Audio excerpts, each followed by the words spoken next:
За Монгол хэллүүчиг гэдэг маань манай Монгол үндэстний хамгийн чухал зүйл байдаг. Өөрөөр хэлбэл тухайн үндэстэн бие даасан үндэстэн гэж байгаа бол тэр хэлтэй байх хэрэгтэй байдаг. Гэтэл яда манай Монгол бичгийн хэлтэй манай дэдгэр мөрний хувьнаас Шингэсний чулууны бичиг буюу Бэсэнхэ мэргэний өшөөний 10 хэдэн өшөөл ус манай нутгаас алдсан байдаг.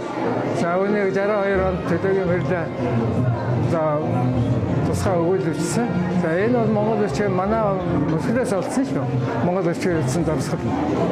За энэ мэдээллүүдийг үзэж харж одоо цаашаа үзэх хэрэгтэй байдаг. Монгол хэл буюу одоо Монголын ард түмний тусгай тохиолдлын нэг гол чухал зүйл байдаг. Хэрвээ хэлгүй бол одоо тэр үндэстэн гэж хэлэх үндэс байхгүй. Жишээлбэл одоо манай үндэс Монгол хэлнээс одоо бүрээд хэл бол орос хэлэнд уусан байдаг. Ийм маягтай өөр Монголд бол Монгол хэл бас одоо жаахан явсах юм хангалттай болж ирж байна.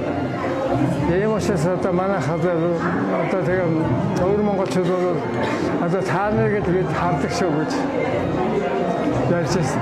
Өөрөлдөлтөө. Тийм учраас Монгол хэл гэдэг бол үнэхээр бидний уур тархинд өвдөлтөөс олонж ирсэн. Одоо хэзээс арилж баларшгүй ийм сайхан өв юм. За энэ дотроос одоо Монгол бичиг гэдэг бол бидний басаа бичиг гэж нэрлэдэг маань бол одоо Монгол хүн бол завил суугаад одоо бичдэг. Тийм учраас дээрээс доошоо өгүүлдэг. Гэтэл Европын бол одоо шин суугаад бичдэг учраас хөндлөн бичдэг.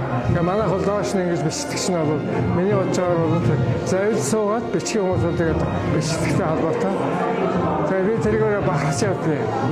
Өөрөөр хэлбэл манай нутгаас Монгол бичгээр хамгийн одоо анх олдсон эртний дурсгал нь одоо 1225 он тогтолдог. Энэ бол тэрнээс өмнө бол энэ бичгийн хэлтэй байсан. Тэгээ нуус очоо 1240 он гэж бодоход бол түүнээс одоо хэдэн зуун жилийн өмнө бол Монгол хэл одоо бичиг үсэг бий болсон гэж үздэг. Зөвхөн 1000 жилийн түүхтэй биш. Тэрнээс цаашаа түүхтэй юм гэдэг хэлэх байна.